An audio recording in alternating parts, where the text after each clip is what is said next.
আর যদি ওই দিলটা নষ্ট হয়ে যায়, তোমার হাত দিয়ে কোনো ভালো কাজ হবে না, হাত দিয়ে গুনাহ হবে, চোখ দিয়ে গুনাহ হবে, কান দিয়ে গুনাহ হবে। কথা বলেন ঠিক কিনা?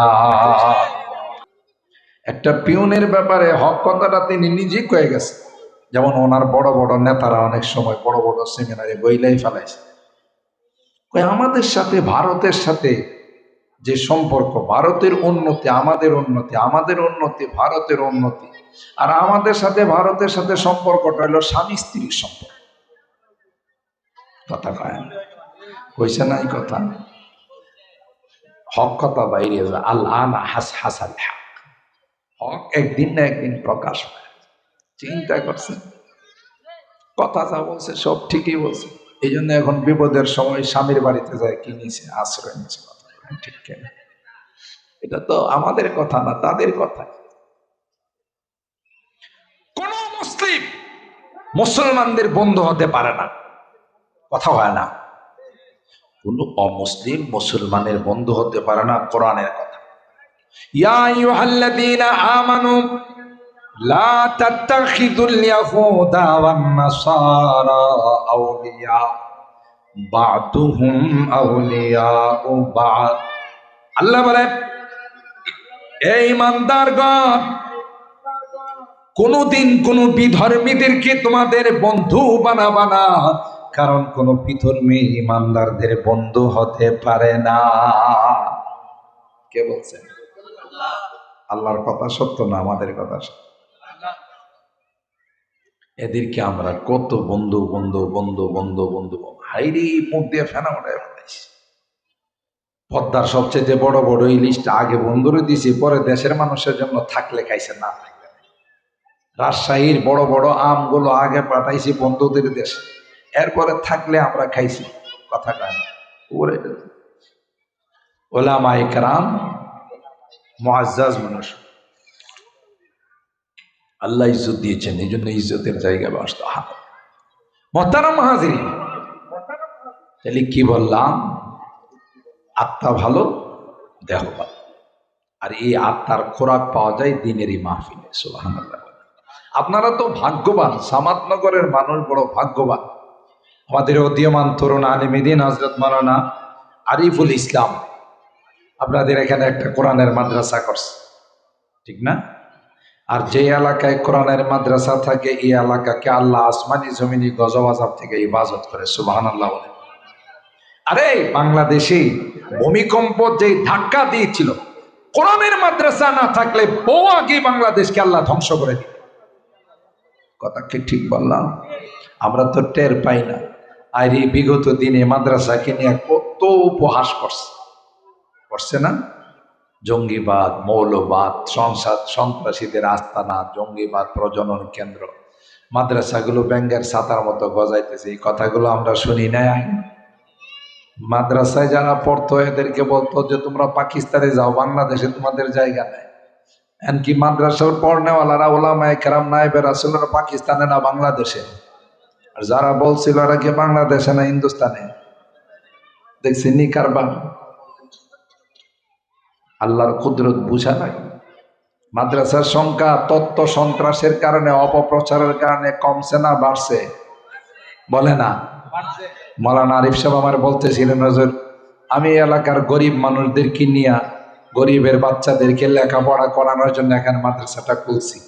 আমি বলছি, আল্লাহ আপনার এই আমলটা যদি কবুল করে, এটাই না যাতে জান্নাতে যাওয়ার ওসিলা হয়। ঠিক না বে ঠিক? এই গরিবের বাচ্চাদেরকে যদি কোরআন শিখায়, এই কুচি কাঁচা বাচ্চারা সোনামণিরা যদি কোরআন শিখে, ইসলাম শিখে, যারা শিখাইবে তারা সওয়াব পাবেন। আপনারা যারা এই মাদ্রাসাকে মহব্বত করবেন, আপনারা সওয়াব পাবেন। বড় দামি কোরআনের প্রতিষ্ঠান। কোরআনের প্রতিষ্ঠান না থাকলে আল্লাহ তাআলা আসমান আর জমিন রাখতেন। সুবহানাল্লাহ। আল্লাহ বলেন, ওয়া ইন্নাহু ফালা উকসিমু বিমাওয়াকিন নুজুম ওয়া ইন্নাহু লাকাসামুন লাউ তা'লামুনা আযীম ইন্নাহু লাকুরআনুন কারীম ফি কিতাবিম মাকনুন লা ইয়ামাসসুহু ইল্লাল মুতাহহারুন। সুবহানাল্লাহ। কোরআনে কারীম কে নাযিল করছে? একটু জোরে বলতে হবে, কে? আল্লাহ। আল্লাহ বলেন ইন্না নাহনু নাযালনা যিকরা ওয়া ইন্না লাহু লাহাফিজুন।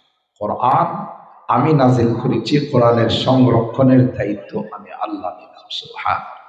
আজকের এই সামাদনগর দারুল উলুম মাদ্রাসার হাফেজ ছাত্রদেরকে পাঠে দেওয়া হবে মুফতি এনায়েতুল্লাহ নূর দামাত বারাকাতুহুমের হাতে। বলুন তো দেখে, এটা আপনাদের মাদ্রাসার ফসল না? তাতে আপনারা খুশি না বেজা? এই বাচ্চাদের সিনার মধ্যে 30 পারা কোরআন কে সংরক্ষণ করছে? বলেন বলেন, কে? আল্লাহ সংরক্ষণ। আমরা আপনারা স্কুলে যখন পড়তাম, একটা কবিতা মুখস্থ করতে আমাদের সময় লাগতো 2 দিন। এমনও হাফেজে কোরআন আছে, কোরআনের পাখি আছে, যারা এক বৈঠকে আধা পারা সবক শোনাইতে পারে। সুবহানাল্লাহ। তাদের এই জেহেন জাকাত মেধা কে খুলে দিয়েছেন? বলেন বলেন, কে? আল্লাহ বলেন ওয়ালাকাদ ইয়াসসারনাল কুরআনা লিযিকরি ফাহাল মিন মুদ্দাকির। আল্লাহ বলেন কোরআনকে আমি আসান করে দিয়েছি, কোরআনকে সহজ করে দিয়েছি। মুসলমানের বাচ্চারা কোরআন সামনে নিলে কোরআন পড়তে দেরি হয়, এই কোরআনকে তাদের সিনার মধ্যে সংরক্ষণ করতে দেরি হয় না। কে এই সাহায্যটা করেন? আল্লাহ তাআলা এই সাহায্যটা করেন। এই বাচ্চারা এর একটা ভলান্টিয়ার দেন না? এই ছোট বাচ্চা তো এরা তো গন্ডগোল করবে, আওয়াজে মাথার মধ্যে যায় না। ভলান্টিয়ার একটু এদেরকে পিঠে হাত বোলায়া বসাই তো, এরা যেখানে যাবে ওখানে তো একটা গন্ডগোল বাজাবে। এই যে কি দৌড়াদৌড়ি আর কি কথা বা, একটু ভলান্টিয়ার থাকো ওখানে। ছাত্র তুমি ওখানে বসা থাকো, এদের পিঠে হাত বোলায় বোলায় বসা দিবে, কোনো কথা না। আল্লাহ আল্লাহ আল্লাহ পাক বলেন কোরআন আমি নাজিল করেছি, কোরআনের সংরক্ষণের দায়িত্ব কে নিছে? গোটা বিশ্বে একজন তাওরাতের হাফেজ খুঁজে পাওয়া যাবে না। আছে? ইনজিলের, বাইবেলের নাই, জবুরের নাই, কিন্তু কোরআনের হাফেজ 1 জন 2 জন, 100 200, 1000 2000, 1 লাখ 2 লাখ, 1 কোটি 2 কোটি, অগণিত অসংখ্য হাফিজে কোরআন বানায় গোটা পৃথিবীর মধ্যে আল্লাহ ছেড়ে দিয়েছেন। আল্লাহু আকবার বলেন। কে ছাড়ছেন? আল্লাহ।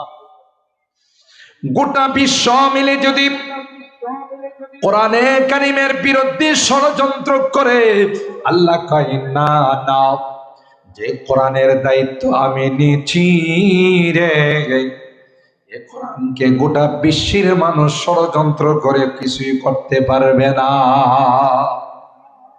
ঠিক কিনা বলে? ইউরিদুনা লিইউতফিউ নূরাল্লাহি বিআফওয়াহিহিম ওয়াল্লাহু মুতিম্মু নূরিহি ওয়ালাউ কারিহাল কাফিরুন। আল্লাহ বলেন গোটা বিশ্বের সমস্ত শক্তি, মহাশক্তি, পরাশক্তি মিলে যদি চেষ্টা করে কোরআনের এই লাইটকে অফ করে দেওয়ার জন্য, কোরআনের চর্চাকে বন্ধ করে দেওয়ার জন্য, কোরআনের মাদ্রাসাকে বন্ধ করে দেওয়ার জন্য, আল্লাহর কসম, না না না, কোরআনের লাইটকে কেউ বন্ধ করতে পারবে না। যারা বন্ধ করতে হবে আসবে, তারাই জীবনের তরে বন্ধ হয়ে যাবে। ঠিক না বে? ঠিক। পারছে নমরুদ, ফেরাউন, হামান, সাদ্দাত, আবু জাহেল, আবু লাহাব, উতবা, শাইবা কোরআনকে অফ করতে পারছে? বরং এরা নিজেরাই অফ হয়ে গেছে। আবু লাহাবে আল্লাহর নবীরে বদদুয়া দিয়েছে কোরআনের কথা বলার কারণে, যে তুমি ধ্বংস হয়ে যাও। কন্ত দেখি শকুনের দোয়ায় কি গরু মরে? কথা পায় না। শকুন এখন তো নাই, এখন আমরা সব ভালা মানুষ, এই জন্য শকুন নাই। আল্লাহর ওলি লেখেন, যেই সমাজে যেই দেশে নেই বিচার থাকে না, সেই সমাজে শকুন বসবাস করে না। ছোটবেলায় দেখছেন না শকুন? মাঠে ময়দানে গরু মহিষ মারা গেলে, ছাগল ভেড়া মারা গেলে শকুন আসতো কিনা খাওয়ার জন্য? এখন পাওয়া যাবে না। কোথাও গ্রামগঞ্জে কোথাও এখন শকুন নাই। কারণ আল্লাহর ওলি কামালউদ্দিন দাবিরি রহমতুল্লাহ আলাইহি দেখেন, যেই দেশে যেই সমাজে নেই বিচার থাকে না, সেই দেশে সেই সমাজে শকুন বসবাস। আমাদের দেশে আছে নেই বিচার? নেই বিচার থাকলে এত আলেম ওলামাকে নিয়ে আয়না ঘরে ঢুকাইতো? আলেম ওলামারা কি চোর ছিল, ডাকাত ছিল, সন্ত্রাস ছিল, দুর্নীতিবাদ ছিল? কত নির্দোষ মানুষকে ফাঁসির কাস্টে ঝুলানো হয়েছে, কত মানুষকে গুম করে পরিবার থেকে বিচ্ছিন্ন করে দেওয়া হয়েছে। নাই, নেই বিচার নেই। নেই বিচার থাকলে এই অবস্থা হতো না। নির্দোষ মানুষ যুগ যুগ ধরে কারাগারে আয়না ঘরে থাকতো না। আমার কথা কি আপনারা বুঝতেছেন? পাড়ায় মহল্লায় নাই বিচার নাই। একটা গন্ডগোল হবে মহল্লায়, দেখবেন যারা মাতবরি করতে যাবে এরা এখন এ কথা কয়, একটু পরে আরেক কথা কয়। যদি সুরমা কালারের বান্ডিল পকেটে দেওয়া যায়, দেখবেন গলার কণ্ঠই পরিবর্তন। আপনাদের সামান্যকর নাই, অন্য অন্য এলাকার কথা বলতেছে। আছে নেই বিচার? আগেকার যারা সর্দার মাতবর ছিল এরা সঠিক বিচার করছে। আর এখন আগের রাত্রে যদি দেখা করা যায়, মাতবর সাহেব আমার বিষয়টা একটু দেখে নেন, একটু পাঞ্চা খায়, ওরই বাবারে খুললে দেখে যে সুরমা কালারের বান্ডিল। সুরমা কালারের বান্ডিল বুঝেন তো? কত টাকার নোট? কয় না, এই এলাকার মানুষ কথা কয় না, বুঝা রাখছেন আপনারা? 1000 টাকার নোট। আবার কেউ কেউ সবুজ কালারের নোট বান্ডিল ঢোকায়। সবুজ কালার বোঝেন তো? 500 টাকার নোট। টাকা পায়া কয় তোর বিষয়টা আমি আলাদা ভাবে দেখবো। ইয়া আল্লাহ, পরের দিন গিয়া যে কথা কয়, মাতবর সাহেবের গতকালের কথার সাথে আজকের কথার কোনো মিল। কারণ পাতলা মালে সব ঘোরাই দিছে, কথা কয় না। আছে না নাই? জুলম, অত্যাচার, নির্যাতন যখন কোথাও চলে আসে, ওখানে সুকুন থাকে। তো শকুনে প্রতিদিন দোয়া করতো। শকুনের আমির সাহেব গাছের ডালে বসে দোয়া, আল্লাহ প্রতিদিন যদি এলাকার 2টা করে গরু মারা যায়, তাইলে আমার সাথী সঙ্গীদের খাবারের কোনো অভাব হবে না। মেহেরবানি করে আমাদের দোয়াগুলোকে কবুল করে নেন। সকল শকুনরা কয় আমিন। তাই বলে কি গৃহস্থের প্রতিদিন 2টা করে গরু মারা গেছে? আর যদি মারা যাইতো তাইলে কি গৃহস্থী গরু পালতে পারতো? আবু লাহাব আমার নবীরে বদদোয়া দেখে, তাব্বান লাকা সাইরাল ইয়াউম, তোমার সারা জীবন বরবাদ হয়ে যাবে। নাউজুবিল্লাহ বলে। আবু জাহেলের বদদোয়ায় আমার নবীর গায়ে লাগবে? বলেন নাই কথা? মুহতারাম হাজিরিন, বরং আবু লাহাবের এই বদদোয়া আবু লাহাবকে ফেরত দেওয়া হয়েছে। আল্লাহ নবী বলেন, এ আমার হাবিব, আপনি টেনশন করবেন না, আবু লাহাবের বদদুয়া তো কবুল হবে না, আবু লাহাবের বদদুয়া আপনার গায়ে লাগবে না।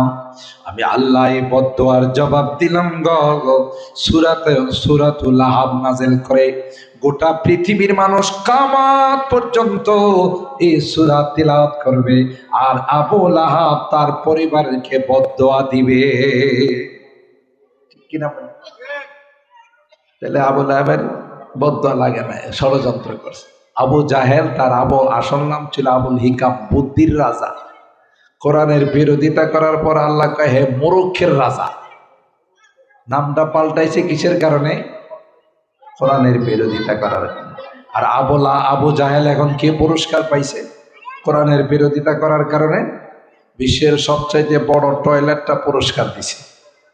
হজ উমরা যারা করতে গেছেন, আবু জাহেলের বাড়িতে 2-3 হাজার মানুষ একসাথে পেশাব পায়খানা করতে পারে। যারা যেই দেশ থেকে হজ উমরা করতে আসে জিজ্ঞাসা করে, ভাই আবু জাহেলের বাড়িটা কোন দিকে?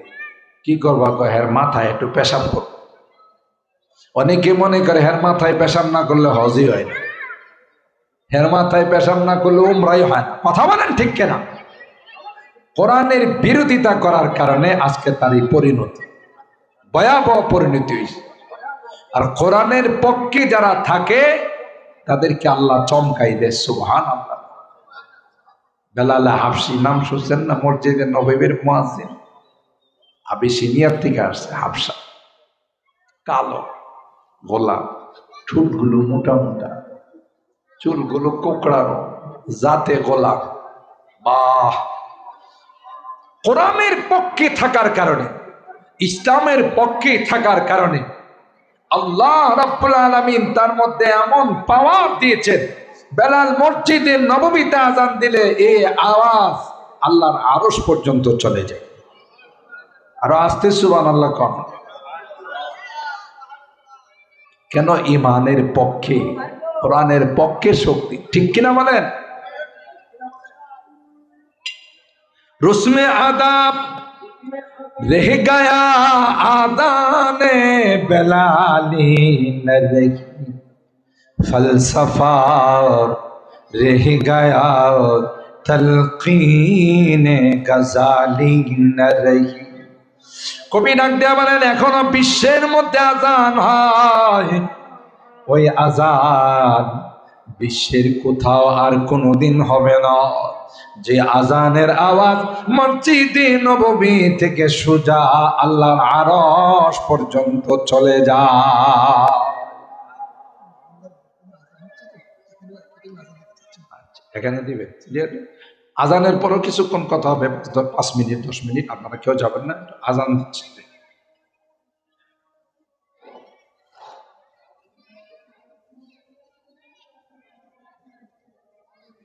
الله أكبر الله